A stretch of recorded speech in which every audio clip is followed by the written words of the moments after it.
Welcome back, America. Hugh Hewitt, joined now by United States Senator Tom Cotton from Arkansas. Good morning, Senator Cotton. Everybody fine on Team Cotton? Good morning, Hugh. It's good to be back on with you. As far as we know, everyone in my whole extended family is doing well. Hope that's the same for the Hewitt family and all your listeners, too. Thank you. Senator Cotton, I want to cover the Josh Rogin column this morning, but before I do, I want to ask you about Josh Hawley's proposal, which I believe I'm going to endorse in the Washington Post today because I think it's critically necessary that we get relief to everyone impacted. What do you make of Senator Hawley's proposal? Hugh, I haven't had a chance to talk to Josh about it yet, but I'm open-minded to any idea that would help workers who have been laid off or lost hours and families who are under distress at this time of great national peril.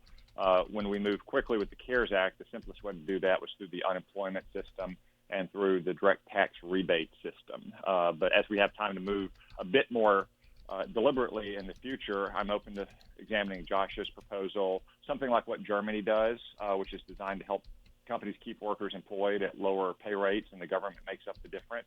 I think we need to do everything we can to keep folks working and connected to their employer. So once the economy gets back on its feet, we're not having employers struggling to find workers and workers struggling to find jobs. That's exactly it. I agree with that, and I agree with him. We'll come back to that. I got to turn to Josh Rogin. I read Josh Rogin's column in the Washington Post this morning about the bat studies at the Wuhan virology lab, and now I want a flamethrower to be dispatched to Yunnan and to the caves there.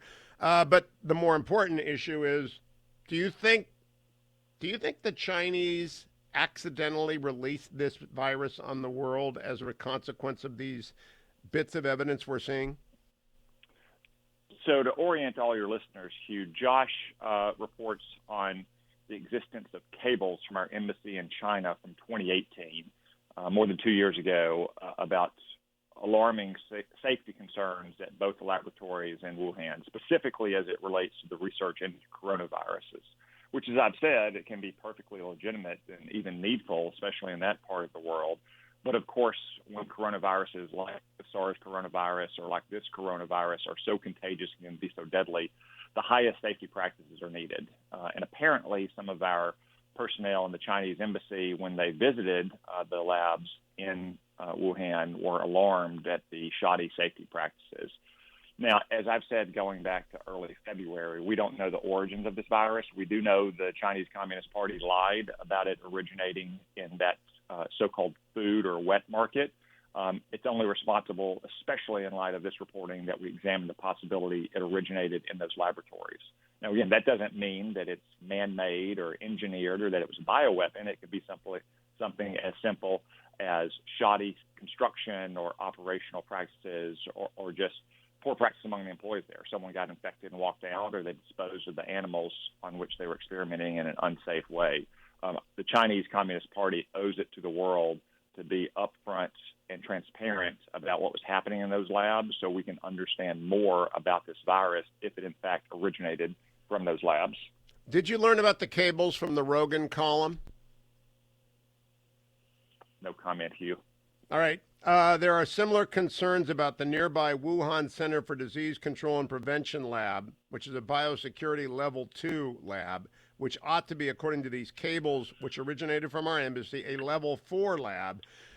It leaves the impression that perhaps, as we have learned about Chinese manufacturing of PPE, they just don't have our standards, and they ought not to be entrusted with making our stuff or doing this kind of research. Yeah, Hugh, let's just say that it's grading on a curve to call any laboratory in China biosafety level 4 or level 2. What they call level 4 is probably what we would call 2. What they call 2 might be what we call a high school chemistry lab. China has a history of bad laboratory construction and practices. In 2004, after the SARS epidemic had subsided, the SARS coronavirus escaped from one of their labs.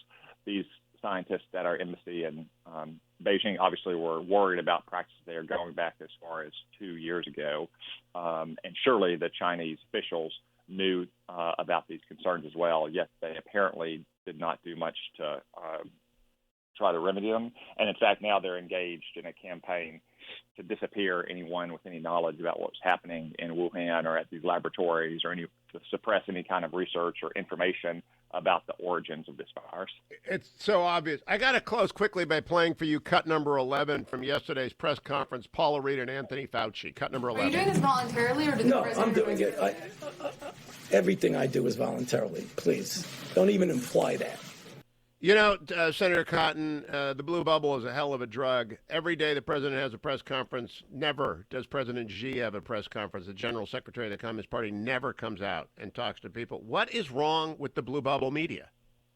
I think that's a well-taken point, Hugh, is that Donald Trump is speaking transparently every day directly to the press, and Chairman Xi never does, and everything he says is disinformation. I think so many of the media in Washington are so deranged by their hatred of Donald Trump that every bit of news is spun as anti-Trump news in one way or another. I think you're right. I just do not believe in the middle of a pandemic. They can't shake it off for a day. For a day.